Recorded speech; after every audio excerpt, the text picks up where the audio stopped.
इउपिपिएलआबो बिथांमोनाबो मिथिखागौ बागा बागा दैदेनगिरिफ्रा दिनै जोंनि दोलोआव हाबफैबाय मानोना इउपिपिएलआ खुनु फिउचार गैया इउपिपिएलआव थगायनाय इउपिपिएलआव मिसा खोथा बुंनाय गावजों गावनो दावराव जागासिनो दङ जाय बिथांमोनहा इउपिपिएल दोलोआव दा दंमोन बिथांमोना जुदि जोंनि बिपिएफ दोलोआव फैनो नागिरोब्ला जों मस्ट वेलकाम नोंजों जोंजों मिलायनानै बे ओनसोलनि जौगासारनायनि खामानि मावगोन।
क'क्राझार एमएलए समष्टियाव मानगोनां सेवलि मेदामा जोंनि 15था समष्टियाव बयनिफ्राय बांसिन भट लानानै बिथाङा देरहानो थांगासिनो दङ।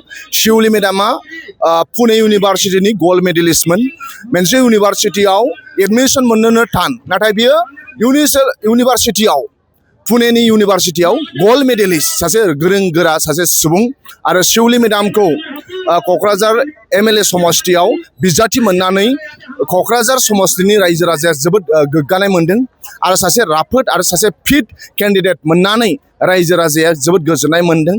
थांनाय बिटिसि इलेक्सनाव सरलपारा उल्टापानिनि बिनि रायजो राजाया जेरै नांगोलनि सावगारियाव भट थुनानै देबोरगावआव हाग्रामा महिलारि सारखौ देरहाहोदोंमोन थिग बिदिनो क'क्राझार एमएलए समष्टिनि रायजो राजा बिथांमोनहा फैगौ 9 थारिखआव नांगोलनि सावगारियाव भट थुनानै मानगोनां सेवलि मेदामखौ दिसपुराव एमएलए हिसाबै फाथायहरनो थांगासिनो दङ।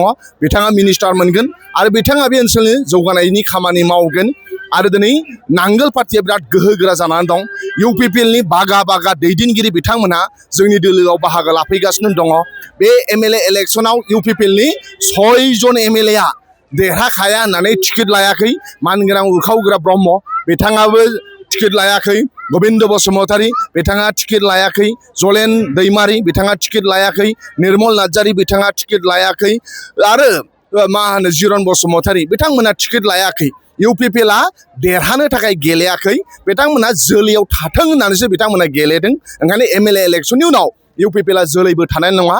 बिटिसिनि रायजो राजाया मानाव गेदेर हाग्रामा महिलारि सारखौ मोजां मोनो आरो नांगोल पार्टिया जिहेतु सरकाराव दङ नांगोलाव भट थुगोन आरो नांगोलानो दिनै बे ओनसोलनि जौगासारनायनि खामानि मावदों।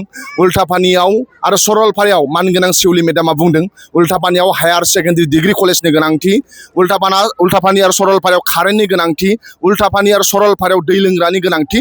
बेफोर खामानिखौ एमएलए देरहाखांनायनि उनाव मानगोनां सेवलि मेदामा खामानि मावगोन होनदों। ओंखायनो उल्टापानि आरो सरलपारानि रायजो राजाया गोबां सोद्रोमाफोरा दायित्व लानानै मानगोनां सेवलि मेदामनो फैगौ 9 थारिखआव भट होनो थाखाय बिथांमोना साखाफारा जाखाबाय आरो सेवलि मेदामा 15था समष्टिनि गेजेराव बयनिफ्राय बांसिन भट लानानै देरहानो थांगासिनो दङ। बे थांनाय बिटिसि इलेक्सनावनो इउपिपिएल आरो एबसुखौ रायजो राजाया नेवसिदों। बिथांमोना खामानि मावग्रा नङा, रायजो राजाखौ अनग्रा नङा। हाग्रामा महिलारि सारासो रायजो राजाखौ अनग्रा, हाग्रामा महिलारि सारासो ओनसोलखौ जौगासारनाय खामानि मावो होननानै ओंखायनो उल्टापानि सरलपारानि रायजो राजा बिथांमोनहा जानजि खाफाबाय फैगौ एमएलए इलेक्सनाव मानगोनां सेवलि मेदामनो नांगोलनि सावगारियाव भट थुगोन आरो इउपिपिएलआबो बिथांमोनाबो मिथिखागौ बागा बागा दैदेनगिरिफ्रा दिनै जोंनि दोलोआव हाबफैबाय मानोना इउपिपिएलआ खुनु फिउचार गैया।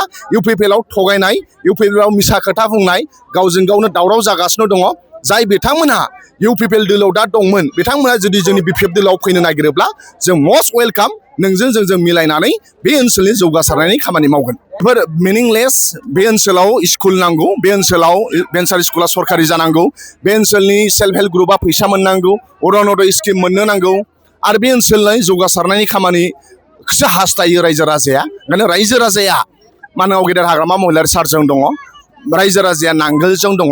मानोना नांगोलासो अरुनदय होगोन, नांगोलजों बिजेपिजोंसो आइवाइ न' होगोन, नांगोलजों बिजेपिजोंसो लामा दालां खामानि मावगोन।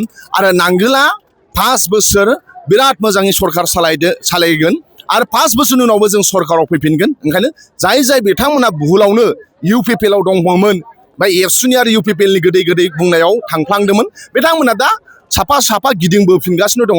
दा ओंखायनो जों सबखौबो बरायनानै लाबाय। दिनैबो उल्थापानियाव प्राय 300 जननि बारा UPPL नि दैदेनगिरिफ्रा जोंनि दोलोआव मानगाव गेदेर हाग्रामा महिलारि सार आरो सेउलि मेदामखौ मोजां मोननानै जोंनि दोलोआव हाबफैबाय।